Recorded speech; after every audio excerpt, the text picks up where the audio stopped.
Nuestras abuelas guardaban ingeniosos secretos con carne molida que dominaban a la perfección para hacer de cada platillo un festín con muy pocos ingredientes. Era un arte donde cada especia contaba una historia y cada ingrediente añadido tenía un propósito: saciar, sorprender y durar. ¿Será que en nuestra búsqueda de lo nuevo hemos pasado por alto la genialidad escondida en esos trucos simples pero profundos? Sellar la carne antes de meterla a la cazuela era uno de esos pequeños pasos que transformaban por completo el resultado. La abuela sabía que poner la carne cruda directamente al horno dejaba el platillo grasoso, irregular y pesado. En cambio, al dorarla primero, escurrir la grasa y a veces sazonarla en el sartén, creaba una base más limpia y sabrosa. Ese simple detalle daba a los guisos un sabor más profundo y equilibrado, evitando que quedaran húmedos o apelmazados. Al combinarlo luego con pasta, arroz o verduras, ese paso inicial aseguraba que todos los ingredientes convivieran en armonía. Las familias se acostumbraron a cazuelas sustanciosas, pero nunca excesivas, porque la técnica importaba tanto como la economía. Demostraba que cocinar bien no requería complicaciones, solo respetar cada etapa. Hoy muchas recetas aún incluyen esa instrucción, aunque a menudo se omite, olvidando por qué era tan importante. En aquel tiempo era puro sentido común, parte del ritmo diario de la cocina, un hábito silencioso que moldeó comidas que aún recordamos con cariño. Congelar mezcles de carne molida fue un truco que hacía los días ocupados mucho más fáciles. Mucho antes de que se hablara de meal prep, la abuela mezclaba carne molida con avena, arroz, pan rallado o verduras ralladas, y luego las formaba en albóndigas, pasteles o hamburguesas que guardaba perfectamente en el congelador. Cuando llegaba la hora de cenar, lo más difícil ya estaba hecho. Solo tenía que sacar una porción, hornearla o freírla, y en poco tiempo había comida caliente en la mesa. Esta costumbre no solo evitaba que la carne fresca se echara a perder, también aseguraba reservas listas para semanas. Para familias grandes era esencial, le permitía reaccionar cuando llegaban visitas inesperadas o cuando el día se complicaba. A diferencia de las comidas congeladas de fábrica, estas eran caseras, sustanciosas y preparadas con cariño. El congelador se convirtió en una herramienta silenciosa de estabilidad en hogares donde planificar era cuestión de supervivencia.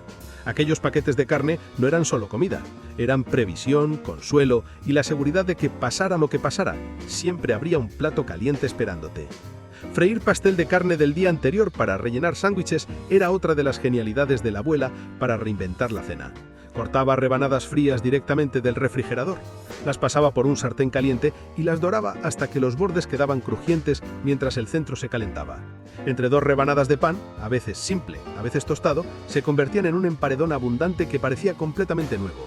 Con un poco de ketchup, mostaza o incluso la salsa que había sobrado, el resultado era un almuerzo tan fuerte como cualquiera de un diner. Este truco lograba que las sobras nunca supieran repetitivas, y muchas veces los niños ni notaban que estaban comiendo la cena del día anterior. El contraste entre los bordes crocantes y el pan suave hacía que cada bocado se quedara en la memoria. Para las loncheras era un lujo disfrazado de ingenio, y muchos aún recuerdan ese sabor décadas después. Era creatividad envuelta en consuelo, la prueba de que nada se desperdiciaba si se usaba con imaginación. Hoy las sobras suelen terminar en la basura, pero entonces eran oportunidades, y el truco de la abuela demostraba que la comida podía brillar dos veces. Cubrir restos de carne con puré de papas era otro de esos gestos reconfortantes que convertían sobras en un plato especial. Si quedaban pedacitos de carne molida del día anterior, la abuela no los desechaba. Los ponía en un molde y encima extendía puré esponjoso. Al hornearlo, aquello se transformaba en un shepherd pie casero que parecía una comida totalmente nueva. Este recurso daba nueva vida a lo que había quedado, asegurando al mismo tiempo que nadie se levantara con hambre de la mesa. El contraste entre la carne sabrosa y las papas cremosas lo convirtió en un favorito familiar, aunque naciera de sobras. Para los niños era simplemente delicioso. Para los adultos era la manera ingeniosa de estirar el presupuesto. Demostraba que la creatividad podía dar origen a comida reconfortante, que se sentía intencional y hogareña. Hoy el shepherd pie se sigue disfrutando, pero muchos olvidan que nació como un plato de aprovechamiento. En aquel tiempo no era cuestión de estilo, sino de sacar provecho a todo. Esa mentalidad práctica transformaba ingredientes simples en comidas con significado, y por eso estos platos permanecen en la memoria mucho después de servirse. Preparar caldo con huesos y restos de carne era una costumbre basada en la filosofía de no desperdiciar nada, tan propia de la cocina de la abuela. Cada hueso o recorte sobrante no se tiraba. Iban directo a una olla con verduras y especias.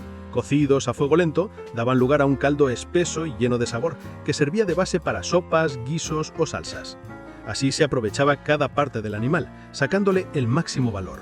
El caldo añadía profundidad a las comidas, elevando ingredientes simples hasta convertirlos en algo complejo y reconfortante. Muchas familias tal vez no lo notaban en su momento, pero ese caldo era el alma de las sopas. También era económico, porque extendía las comidas sin necesidad de comprar nada nuevo. Hoy muchos prefieren el caldo envasado, pero el casero era básico en cocinas donde no se podía desperdiciar nada. Su aroma llenaba la casa de paciencia y calidez mientras burbujeaba en la estufa. Hacer caldo no era solo ahorro, simbolizaba un tiempo donde la creatividad moldeaba cada plato. Aseguraba que nada quedara sin valor, y que hasta los restos pudieran volver a la mesa convertidos en nutrición y consuelo. Combinar carne con lentejas o frijoles era otro truco que demostraba el ingenio de la abuela para estirar la proteína. Un puñado de lentejas o una lata de frijoles mezclados con carne molida duplicaban el volumen del platillo, volviéndolo más sustancioso sin duplicar el gasto. Las legumbres absorbían los sabores a la perfección, fundiéndose en chiles, sopas o guisos de sartén. Además aportaban nutrición, elevando la fibra y la proteína mientras reducían el coste por porción. Muchas veces la familia ni notaba que había menos carne, porque el resultado seguía siendo abundante y satisfactorio. Era una solución práctica en tiempos de escasez o racionamiento, pero también saludable.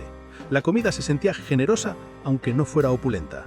Hoy se promueve como una idea moderna añadir frijoles a la carne, pero en realidad tiene raíces profundas en esas cocinas que ya dominaban el equilibrio. Para la abuela no era boda, era puro sentido común. Cada cucharada de legumbre significaba más bocas alimentadas y menos preocupación por quedarse sin comida. Una lección clara de cómo la sencillez y el ingenio podían crear abundancia en medio de la escasez. Freír carne con un toque de vinagre era otro de esos pequeños trucos efectivos que marcaban una gran diferencia en el sabor. Al cocinar la carne molida, un chorrito de vinagre cortaba la grasa y aligeraba el gusto general. Evitaba que el plato resultara pesado y añadía una acidez sutil que equilibraba la riqueza de la carne. Este recurso era especialmente útil en guisos de sartén o salsas, donde la carne podía opacar al resto de ingredientes. El vinagre funcionaba como un condimento secreto, elevando el plato sin que nadie pudiera adivinar qué se había agregado. También ayudaba a ablandar un poco la carne, haciéndola más agradable al paladar. Las familias no se preguntaban por qué sabía mejor, simplemente sabían que lo hacía. Hoy solemos asociar el vinagre con las ensaladas, pero entonces tenía un lugar muy importante en la cocina cotidiana. Era uno de esos toques ingeniosos que demostraban el instinto de la abuela para el sabor. Una prueba de que no necesitaba especias caras ni recetas complejas para realzar una comida. Bastaba con un pequeño detalle sencillo para transformar una sartén de carne en algo inesperadamente memorable. Enrollar la carne en hojas de col o de lechuga era a la vez práctico y reconfortante. La abuela sabía que envolver la carne picada en hojas creaba porciones ordenadas, atractivas a la vista y que además estiraban la comida. Las hojas de col, cocidas a fuego lento en salsa de tomate, daban como resultado rollos rellenos, mientras que las de lechuga ofrecían versiones más ligeras que podían comerse frescas. Era un truco adaptable, perfecto tanto para cenas invernales y contundentes como para comidas más livianas en verano. Para las familias era variedad sin dejar de apoyarse en el mismo ingrediente base. Los niños disfrutaban desenvolviendo los rollos, mientras que los adultos agradecían los satisfactorios que resultaban. Y lo mejor, nadie se sentía privado aunque dentro hubiera solo un poco de carne. Era un plato hecho con cuidado e intención, nacido del deseo de hacer que la comida rindiera sin perder la sensación de consuelo. Hoy esos rollos parecen un plato especial, pero en aquel tiempo eran la prueba diaria de la economía y la creatividad en la cocina. Llevaban el sabor del hogar, recordando a todos que siempre había una manera de alimentar bien a la familia con pocos recursos. El ketchup como glaseado era otro de esos pequeños gestos que daban al pastel de carne su aspecto y sabor inconfundibles. Untado por encima antes de hornear, se caramelizaba en el horno y se transformaba en una capa pegajosa y dulce que equilibraba el sabor salado de la carne. Aportaba además un color atractivo que hacía el plato más apetecible. Y los niños adoraban ese toque agridulce tan familiar. Para muchas familias, aquella cobertura roja brillante se volvió tan icónica como el pastel en sí. Era un recurso barato que convertía la carne picada en un plato memorable y reconfortante. Incluso hoy, mucha gente sigue deseando ese acabado brillante, no solo por el sabor, sino por la nostalgia que despierta. Era la prueba de que hasta un ingrediente humilde de la despensa podía convertirse en el detalle que definía una comida. No se trataba de lujo, sino de transformar lo sencillo en algo que permanecía en la memoria mucho después de la cena. Añadir ceballa cocida era otro truco ingenioso que volvía la carne más sustanciosa sin gastar más. La cebada era barata, saciante y con un sabor a nuez que combinaba perfectamente con la carne. Una vez cocida y mezclada, absorbía los sabores y especias, estirando las porciones. La familia no solo recibía más cantidad, obtenía un plato rústico, con textura masticable y con un aire mucho más completo que la carne sola. Esto era especialmente común en tiempos difíciles, cuando hacer durar la carne era una necesidad. El grano daba una ilusión de abundancia y aseguraba que nadie se quedara con hambre. Además, aportaba valor nutritivo sin encarecer el plato.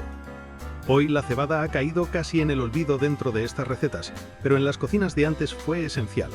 Demostraba que los mejores rellenos no eran insípidos, añadían sabor y cuerpo, enriqueciendo la comida. Servir carne sobre pan tostado o sobre bizcochos era una de las formas más económicas que tenía la abuela de rendir una sartén pequeña de carne. En lugar de añadir más cantidad, preparaba una salsa sencilla y la vertía generosamente sobre rebanadas de pan o bizcochos recién hechos. Así, la comida parecía mucho más abundante, ya que el pan absorbía los jugos y cada bocado resultaba contundente. Era un plato que llenaba rápido los platos y saciaba el apetito, sin necesidad de mucha carne. Para familias trabajadoras, medio kilo de carne se transformaba en suficiente para cenar todos, y el aroma del pan caliente con salsa convertía aquella cena en un pequeño festín. Económico, práctico y reconfortante al mismo tiempo. Muchos niños crecieron asociando ese plato con tardes lluviosas y noches acogedoras, sin sospechar que había nacido de la necesidad. Otro ejemplo de cómo convertir lo poco en mucho, con ingenio de cocina. Sazonar con sal de apio era uno de esos trucos discretos que realzaban el sabor de la carne picada. En vez de recurrir a costosas mezclas de especias, la abuela optaba por este básico barato de la despensa.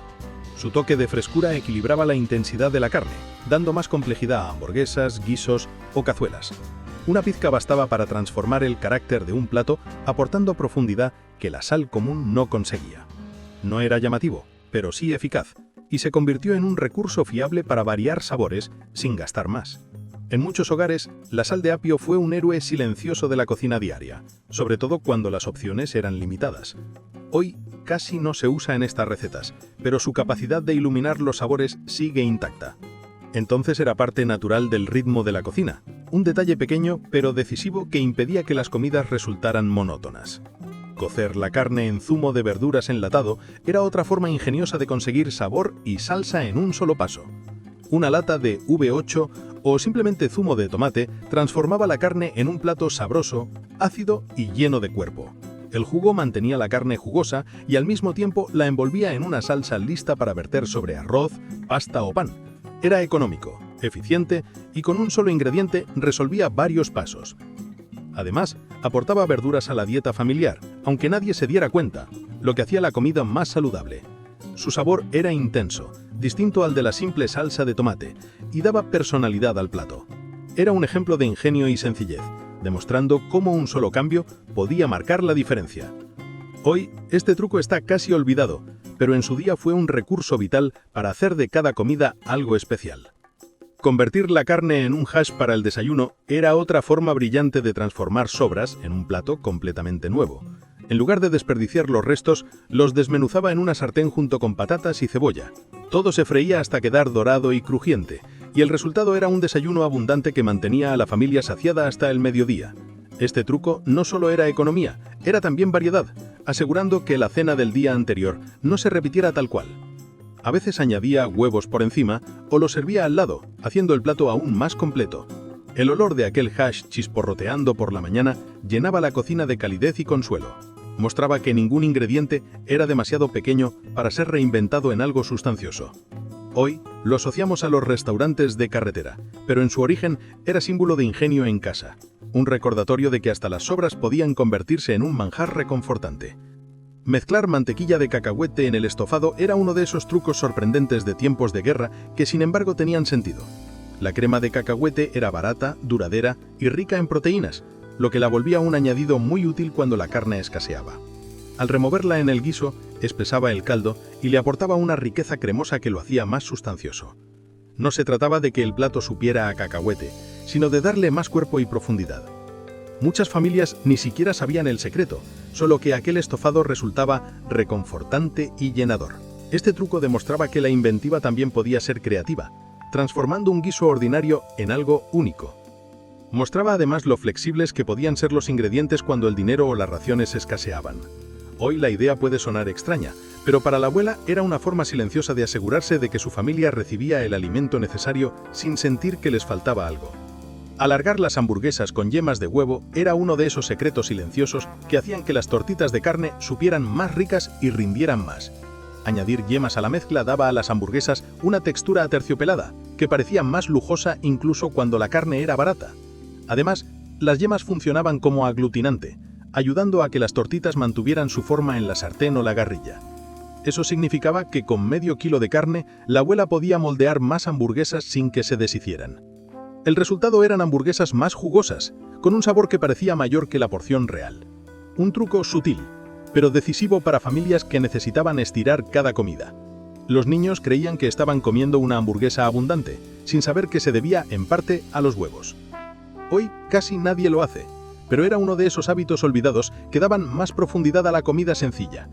Una prueba de que la economía y el sabor podían ir de la mano. La cazuela de carne picada con spoon bread era tan sureña como sentarse en un porche con un vaso de té helado, y transmitía todo el encanto hogareño que se espera de algo servido en una cena comunitaria de los años 40. El spoon bread, para quien no lo conozca, no es exactamente pan ni exactamente pudding. Es algo entre medias, suave, cálido y cremoso, como un pan de maíz que hubiera decidido olvidarse de sus bordes y simplemente derretirse en la boca.